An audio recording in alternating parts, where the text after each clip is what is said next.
first of all, I want to say I loved the movie. It was so much fun. Thank you. It is such a perfect crowd film. So I'm wondering if have you guys been able to see the movie and witness it with a full crowd yet? I haven't, but you did this weekend, right? I didn't stay to watch it. My worst nightmare is watching people watch me in a movie. So, Really? I want to jet set out of there. So we had an influencer screening the other day, and the minute the movie started, I ran my little tickets out of there. But you watch it? Yeah, she did watch me watch it. There was like and 6 people in there. I was in the movie and I was jumping up and down, terrified. I mean, it's like a roller coaster, man. That's what I love about haunted houses and horror is like I get the same adrenaline rush without the fear of heights, you know? Yeah. Well, and Madelaine, what does it mean for you to be so involved with the creative process on this one? Because Renny has said that you are an absolutely incredible creative partner. Oh, that's so sweet. Honestly, it happened so naturally that it felt exactly how it was supposed to be. Yeah. I met with them and had a ton of notes and was like, this is what I think should happen. And they were like, we love it. Come in, be the third partner. And I got to rewrite the scripts with Courtney, and then I got to edit these films, and now I've been sound mixing, and it's a really great crash course as a producer, and also I felt very honored to be so well respected by 2 huge behemoths in the industry. And she's such a natural leader and natural producer. Like, she came in every day with like notes and rewrites, and they were all like, oh my god, why didn't we think of this? It's so perfect. It was like she was so great at it, and she was basically doing it before like she had the title or anything. She really stepped into it, and like when you have a character like this, you kind of have to in a way too. But yeah, she was so awesome and such a juggernaut on this movie. That is so awesome to hear because I know that you're also a big horror fan. Yes. So what does it mean for you to finally be considered a final girl in a major horror franchise? I mean, if you could tell 14-year-old Madelaine, who had just completed watching every horror film and blockbuster, that this was going to happen one day, she would cry her little heart out. It's huge, and I also think like now, especially in horror, it's really cool that it's becoming more normal to see such strong female protagonists, and the final girl is evolving. I think like the final girl in the 90s was kind of, considered a more, I don't want to use the word weak because that's not correct, but a character who doesn't have full autonomy and doesn't feel like they can take charge in certain moments. And now, especially with this trilogy and other films that have been made, like you really do get to see final girls be like strong, independent women who are smart and make good choices and still end up in these shitty situations. Yeah, I could not agree more. And I have to say, too, my favorite sequence in the movie is the Moonlight Sonata little piano sequence. Oh. And so I have to ask, did you know how to play piano? Or... God damn, it never Every gets time. less scary. Y'all, I got a bone to pick with both of you. You guys just have to put up with this all day? But they also don't do it every interview, so it always continues to shock us. It's completely random. Well, I'm so glad that they decided to come in JoBlo for one of mine. Yeah, yes. I know. Well, and I guess finally, I just have to ask about Renny Harlin himself, because I love Renny Harlin, and he's one of my favorite directors. Yeah. As an actor, why is he such a great director? He was definitely a fearless leader on our set. Like Absolutely. he really runs a tight ship, and I think that's a huge reason why he's such a a legend in our industry. Is he really knows how to run a set. Yeah. What else do you say, my dear? He's kind of an actor's director in a lot of ways. Like he sometimes look at a sound cue that's like somebody reading a cue, and he like fully had like a keyboard where he was like playing the sounds, like the knocking on the door or whatnot, and. He knows this genre. He knows so the well. genre so Yeah. well, and he knew everyone's job so well, and he was able to like orchestrate it in a way where like we show up and like there's no option other than to be like so immersed by the set decoration and the like the effects and everything. Also, he showed me footage from his new shark movie when I last saw him, and it what? looks so fucking good. Oh, I haven't love a seen shark it. movie. Like love a shark movie. It was in London. Okay, We'll okay. show you. Word. But it was. I mean, I literally screamed. I was like, "This is my kind of movie. I love a shark movie."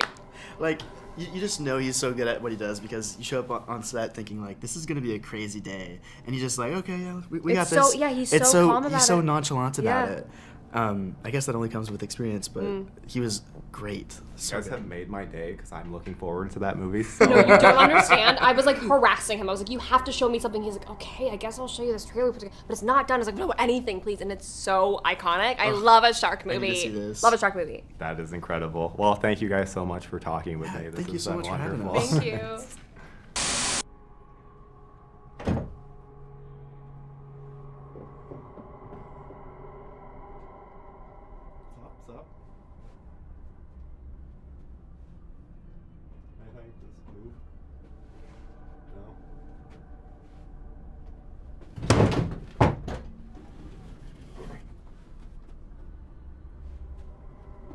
I've seen too many horror movies. I guess I don't get scared enough. Oh, sorry.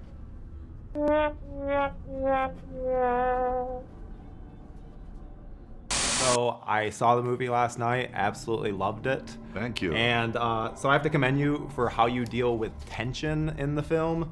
One thing that I love is that every jump scare is set up and earned. So how did you manage to avoid the trappings of cheap jump scares? Good question, because we really worked on that hard, and that was my biggest fear of doing that misstep, because the premise of these three movies that we made is that it's a very realistic situation. It's any one of us could end up in a house that gets invaded by somebody vicious and endure this kind of a nightmare. And last thing I wanted to do is, do the kind of like throw the cat at the audience and go boo. And more than jump scares, really create the sense of dread and this stressful fear that was so dominant in the very original The Strangers and made that movie so special. And of course there are jump scares as well.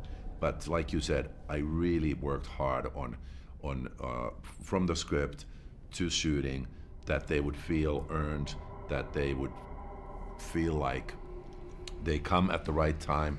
Of course, jump scare has to be surprising, but the honesty between the filmmaker and the actors and the audience was very important in these movies, because the audience comes to the theater and they are trusting you. They are like, take me on this journey, I trust you.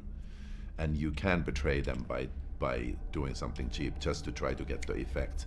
Because the effect, that's like a cheap drug. That's like getting a shot of tequila. It'll feel good for a few minutes, but then you'll just feel hungover afterwards. So, when it's earned, it feels good. Cheap jump scares are one of the things I hate the most in horror movies, so that is the thing that I loved so much with this. So just thank you so much. Music to my ears. Thank you. Thank you. And I love the look of the film, the blues and the oranges, but the real standout is the hair of Madelaine Petsch. She just, it looks so phenomenal, and there's a certain scene where she has to hide. Did you find that to be difficult to actually be able to visually hide her in those situations? Because that was all I could think, because she stands out so much in the darkness otherwise. That's a really interesting observation. Definitely, we had to work on that sometimes. It was an issue of lighting and framing and set design and everything. Because she does have this flaming hair, which is, don't have that kind of hair if you have to hide from the band. But I'm glad you mentioned about the look of the movie and all that, because that's another thing that we worked very hard on, the colors and all that. Well, and most of the time when a horror franchise makes it to a trilogy, that happens over very many years, and so you had the advantage of being able to make all three of these movies back to back. So what kind of advantage did you see from being able to do it that way? I think it's a fantastic opportunity, which hasn't been done many times. But for the studio to trust us and say, we believe in this so strongly, we're going to just make 3 movies in one go, instead of the usual like, well, let's see how it goes, and then a couple of years later we'll get the band back together. In which case everybody's changed and everybody's grown and everybody's different. So I think the advantage was just exceptional to be able to explore these characters in a 4.5-hour span, 5-day span in the story, and go so much deeper into their psychology instead of a normal movie. Yeah. Well, that's all I have for you. Thank you so much. Okay, great. So Thanks. Good to see you again. Casting shadows. Got so much to prove. You are the messiest eater on the planet.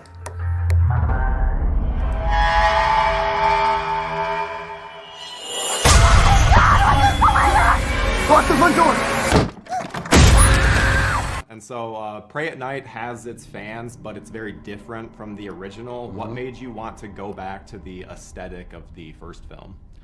I mean, I love the first film. period, end of story. A friend of mine got the rights, but is like a money producer, and so doesn't know anything about the genre. And he's like, you know about horror, you make the movie. I'm like, okay. So I'm like, look, we can't. He's like, can we remake the original? I was like, because he's looking at numbers. So he's like, right, did $90 million. I'm like, no. You do not remake that movie. Don't even go there, right? Like, you would just be slaughtered, and that'll be the end of it. It's too soon. Even 50 years from now, who knows? But, like, whatever, don't do it. Pray at Night, like, I had fun watching that movie.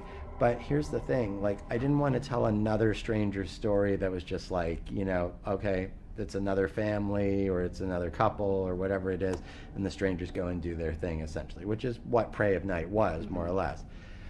What I was fascinated with was who's behind those masks and what makes them tick. And what I also sort of saw, like, our first movie has the DNA of the original. It's no means a remake. It's not a prequel. It's a different verse and a different line entirely. Mm-hmm. We wanted to start there because the OG fans understand what that is.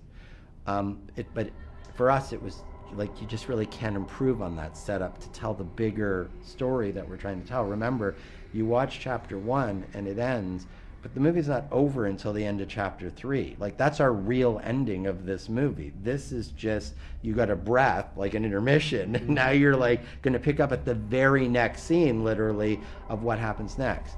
So I just couldn't, think of a better way than, to set up home invasion itself. And I love those characters, and those are the characters we wanted to play with in this story as far as the three strangers are concerned, if that makes sense. Yeah. But I wanted to add something else to the mix. It's supposed to be character-driven horror is what we were after.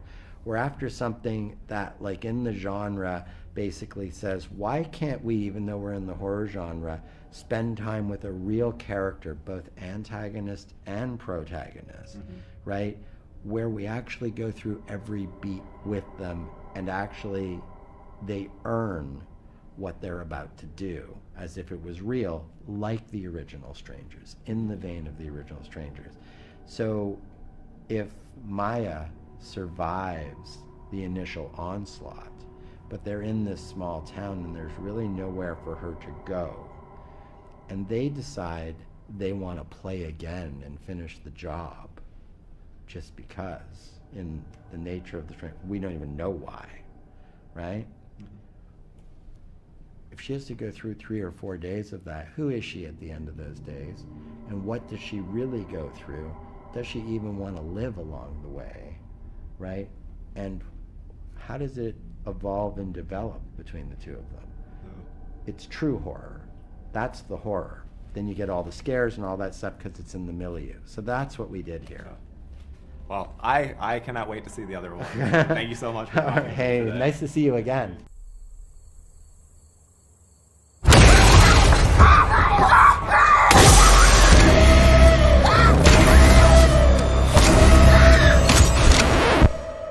Why are you doing this to us? Because you're here.